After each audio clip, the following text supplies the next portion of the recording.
आपण या राहत्या तालुक्याच्या फुल उत्पादकांसाठी अवघ्या पुढच्या 1 वर्षामध्ये कृषी उत्पन्न बाजार समितीच्या माध्यमातून सगळ्यांना कुठलंही फार नॉमिनल म्हणजे कुठलं म्हणजे माझा प्रयत्न काहीच होऊ नये, पण नॉमिनल भाड्याने देखील तुमच्या स्वतःच्या माल साठवण्यासाठी कोल्ड स्टोरेज आपण तुम्हाला देऊ, हे पण तुम्हाला सांगतो.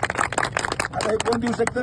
हे फक्त आपण करू शकतो. त्यामुळे आपले जे लोक बिचारे गप होते या फुल मार्केटमध्ये जरा म्हणतो ना तोंड दाबून दुःखाचा भाग आता आवाज बाहेर काढा.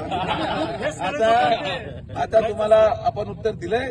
ती ऑर्डरची कॉपी ज्याच्यामध्ये साहेबांचा उल्लेख आहे कोणाचा पॉईंट मी तुम्हाला व्हॉट्सअप करतो, तुमच्या ग्रुपवर टाका.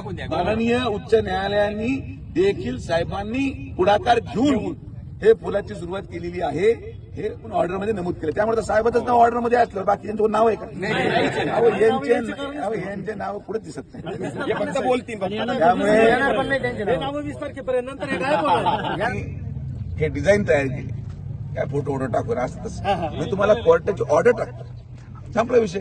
कोर्टाची ऑर्डर तर चुकीची नाहीये. कोर्टाच्या ऑर्डरमध्ये कोणाचं नाव आहे हे पाहून घ्या, हे सोपा विषय. आपण हे बोगस धंदा करत नाही, आपल्या करायची गरज नाही. हे डुप्लिकेट पण आपल्या रक्तात नाहीये. जे बोललं ते करून दाखवलं. आणि याच्यामध्ये मी तर म्हणत नाही की आम्ही केलं, मी म्हणतो हे बाबांनी केलं. आम्ही म्हणत नाही की आम्ही केलं, हे बाबांनी केलं आणि बाबांनी करून घेतलं. बाबांनी जेव्हा पाहिलं की अरे बाबा हे काय चालू आहे खाली, आणि जे लोक साहेबांना अडचणी आणतात, बाबांना हे माहिती आहे की बाकीच्या लोकांच्या हातात जर शिर्डी दिली तर हे पूर्ण वाटोळं करून टाकतील, म्हणून बाबांनी साहेबांच्या पाठीमागे आशीर्वाद देऊन मागच्या 3 महिन्यामध्ये जे भाषणामध्ये प्रश्न मांडले गेले ते एक सुटत गेले. आणि आज या क्षणाला एकही मुद्दा विरोधकाकडे शिल्लक नाही. हे बाबांचा आशीर्वाद आपल्या पाठीमागे आहे.